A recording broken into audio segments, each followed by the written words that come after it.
మన లెక్కంతా 24 గంటలలో 2 సెంటీమీటర్ల అత్యధిక వర్షపాతం వస్తుందని ఒక అంచనా వేసుకొని ఈ మెట్రోపాలిటన్ నగరాలలో మనకున్న డ్రైనేజ్ వ్యవస్థ కానీ రోడ్ వ్యవస్థ కానీ ట్రాఫిక్ సిస్టమ్ కానీ everything we have made based on the 2 centimetres in 24 hours. కానీ పోస్ట్ కోవిడ్ తర్వాత మొన్న ఖమ్మంలో జరిగిన వర్షాలు, ఖమ్మంలో పనిచేసిన అధికారులు ఇక్కడ ఉండొచ్చు, విత్ ఇన్ 2-3 అవర్స్లో 39 సెంటీమీటర్స్ వర్షం వచ్చింది.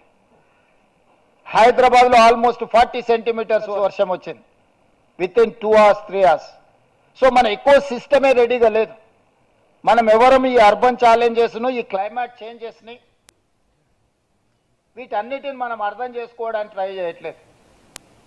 ఈ సిస్టంలో ఫస్ట్ బ్లేమ్ అయ్యేది పోలీస్ వ్యవస్థ.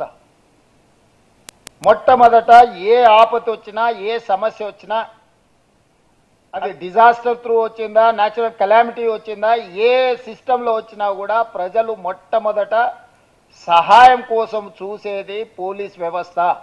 ఇన్ని సంవత్సరాలు మీరు కష్టపడి సంపాదించుకున్న ఒక గొప్ప మీ మంచితనమో లేకపోతే ఈ సిస్టమ్ మీరు బిల్డ్ చేయడం వల్ల ఈ దేశ ప్రజలు సమస్య వచ్చినప్పుడు మొట్టమొదట పోలీసుల కోసం ఎదురు చూస్తారు.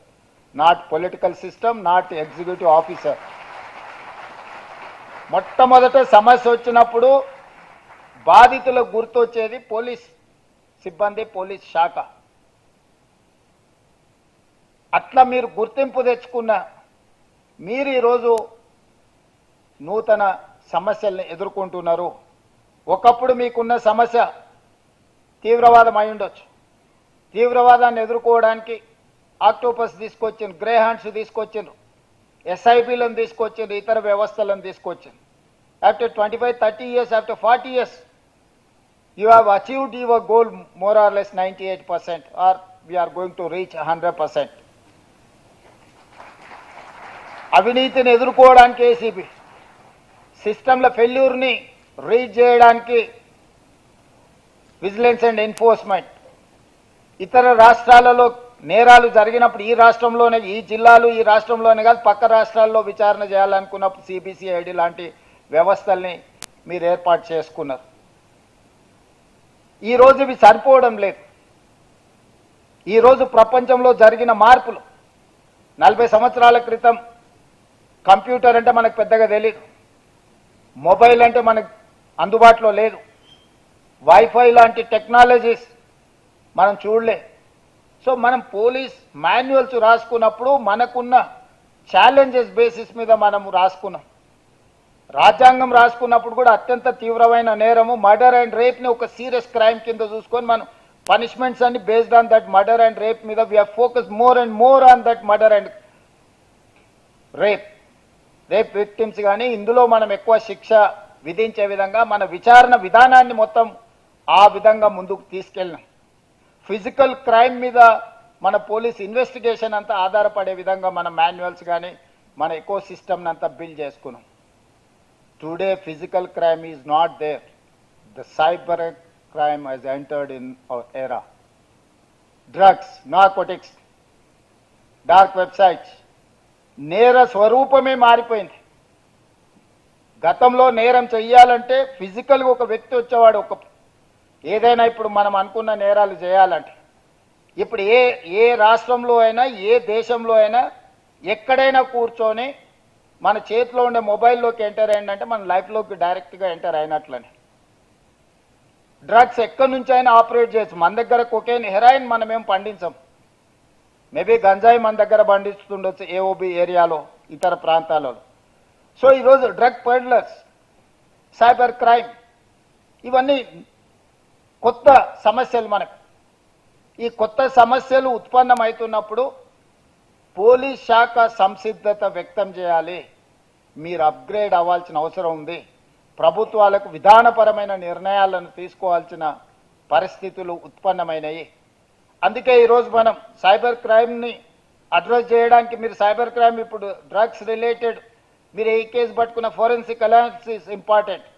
ఈరోజు మీరు ఏ ఈడీ, ఇన్కమ్ ట్యాక్స్ ఏ కేసు తీసుకున్నా కూడా మీకు డిజిటల్ క్రైమ్ పెరిగిపోయింది. డిజిటల్ ఎవిడెన్స్ ఈరోజు మీరు కేసులను నిరూపించడానికి వచ్చినప్పుడు ఎవిడెన్స్ కింద పెట్టాలి.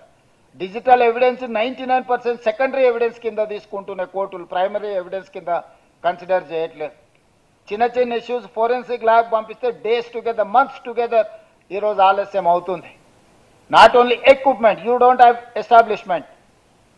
మన దగ్గర సాంకేతిక పరమైన నైపుణ్యం ఉన్న అధికారులు లేకుండా పోయినరు. ఒకప్పుడు మనకు సమస్య వచ్చినప్పుడు గ్రేహాండ్స్లో ట్రైనింగ్ ఇచ్చినాం, ఆక్టోపస్లో ట్రైనింగ్ ఇచ్చినాం, అదర్ ఫీల్డ్స్లో మీరు ఎంపవర్ చేశారు మీ యూనిఫార్మ్డ్ ఫోర్సెస్. కానీ ఈరోజు అలాంటి నేరాలు తగ్గిపోయినాయి. కొత్త నేరం వచ్చి నేర స్వభావమే మారిపోయింది. సో ఇప్పుడు మీరు ఫ్రెష్ రిక్రూట్మెంట్ కానీ సీనియర్ ఆఫీసర్స్ మిమ్మల్ని మీరు అప్గ్రేడ్ చేసుకోవాల్సిన సిచ్యువేషన్ వచ్చింది. You have to face that challenge, you have to overcome that challenge. మనం అప్గ్రేడ్ కాకుండా పోతే ఈరోజు జరుగుతున్న నేరాలను ఉన్నతాధికారులుగా మీరు వాటిని పరిష్కరించలేరు. మనం అవగాహన చేసుకోవడానికి కూడా కష్టం.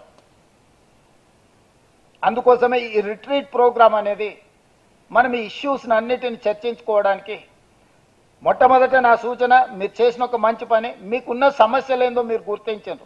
అంటే 50% మీ సమస్యలకు మీరు ఆ సమస్యను గుర్తించడం ద్వారా ఈరోజు పరిష్కారం దొరికిందని ముఖ్యమంత్రిగా నేను భావిస్తున్నా. మిగతా 50% ప్రభుత్వం తీసుకునే నిర్ణయాన్ని బట్టి పరిష్కారం జరుగుద్ది. మీ సమస్యనే మీకు తెలియకపోతే, మీ సమస్యను ఎలా పరిష్కరించుకోవాలనో మీకు అవగాహన లేకపోతే రాష్ట్ర ప్రభుత్వం చేయడానికి కూడా ఏమీ ఉండదు. అందుకే ఈరోజు మీరు ఒక మంచి కార్యక్రమాన్ని తీసుకొని నార్కోటిక్స్లో కానీ సైబర్ క్రైమ్లో కానీ ఇతర అంశాల పట్ల మీరు ఏదైతే విశ్లేషించుకున్నారో దీన్ని లీగల్ ఫ్రేమ్వర్క్లోకి తీసుకురావాలంటే sometimes government of India is having some rules and regulations, state is having some other. వీటిని కాంట్రడిక్ట్ కూడా కాకుండా చూడాలి. ఈరోజు ట్రాన్స్పోర్టేషన్లో గవర్నమెంట్ ఆఫ్ ఇండియా కొన్ని పాలసీస్ ఉన్నాయి, అదేవిధంగా నార్కోటిక్స్ రిలేట్ దాంట్లో వాళ్ళ కొన్ని ఇష్యూస్ ఉన్నాయి, సైబర్ క్రైమ్ రిలేట్లో ఇంకొక రకం ఉన్నది. సో ఈరోజు మీ వరకు లీగల్ ఫ్రేమ్ చేసుకుంటే మీ స్టేట్ వరకు మీరు ఎదుర్కొంటున్న సమస్యలు కరెక్టే.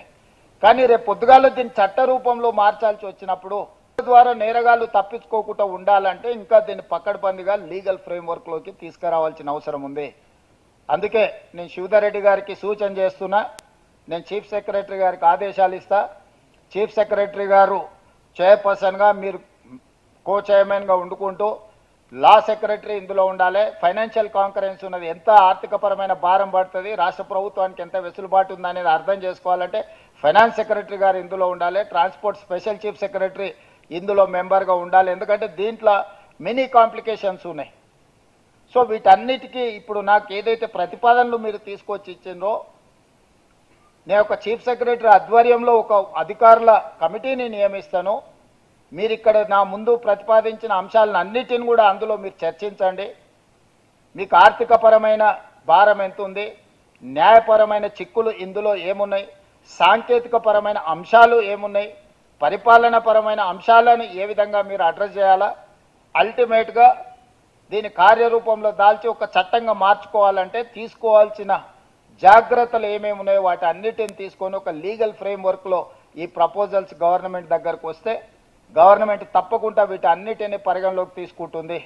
ఈరోజు మీ డిపార్ట్మెంట్లో ఏదైతే శాంక్షన్ పోస్టులు ఇంకా తక్కువ ఉన్నాయని మీరైతే ప్రతిపాదన ఇచ్చిండ్రో, ఇక్కడ నా సూచన ఒకటి, మన దగ్గర ఉన్న మండలాలు, ఎందుకంటే పోలీస్ వ్యవస్థ మండలం, ప్రతి మండలానికి ఒక పోలీస్ స్టేషన్ అనుకుంటున్నాం.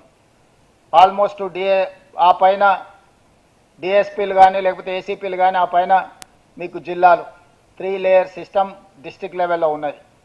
ఒక మండలం 4 గ్రామాల మండలం ఉన్నది, ఒక మండలం 1,50,000 మండలం ఉన్నది. సో 4 గ్రామాలు ఉన్నదానికి ఈచ్ మండలం ఇంత పోలీస్ అని మీరు ఒక స్ట్రక్చర్ వేసుకుంటే దానివల్ల మీ సిబ్బందిని మీరు సరైన విధంగా వినియోగించుకోలేరు. చిన్న మండలాన్ని దృష్టిలో పెట్టుకొని మీరు సిబ్బందిని నిర్ణయిస్తే 1,50,000 జనాభా ఉన్న మండలంలో మీకు ఆ సిబ్బంది సరిపోదు. అందుకోసమని మీరు ఇంటర్నల్గా ఒక కమిటీ వేసుకోండి, రేషనలైజ్ చేయండి. ఎక్కడ ఒక మండల స్థాయిలో మీకు ఎంతమంది అవసరం ఉన్నారు, ఒక ఏసీబీ స్థాయిలో మీకు ఎంతమంది అవసరం, ఆ పరిధిలో ఎన్ని పోలీస్ స్టేషన్లు ఉన్నారు, ఎంత జనాభా ఉంది, మీకు ఎంతమంది అధికారులు కావాలి. ఒక జిల్లా, గతంలో ఒక జిల్లా అంటే ఫర్ ఎగ్జాంపుల్ మహబూబ్నగర్ డిస్ట్రిక్ట్ అంటే 64 మండలాలు. అప్పుడు ఎస్పీలు ఒక రోజు ఒక వైపు బయలుదేరితే మళ్ళీ 2 రోజుల తర్వాత వెనక్కి హెడ్ క్వార్టర్స్కి వచ్చేటోళ్ళు. ఇప్పుడున్న జిల్లా ఫర్ ఎగ్జాంపుల్ వనపర్తి జిల్లా కావచ్చు, లేకపోతే రాజన్న సిరిసిల్ల జిల్లా కావచ్చు, ఉదయం 8 o'clock బయలుదేరితే 11 o'clock అన్ని పోలీస్ స్టేషన్లు చూసుకొని మళ్ళీ ఇంటికి వచ్చేసేయచ్చు. హార్డ్లీ 2.5 hours మీరు జిల్లా మొత్తం అన్ని పోలీస్ స్టేషన్లు ఇన్స్పెక్షన్ చేయొచ్చు.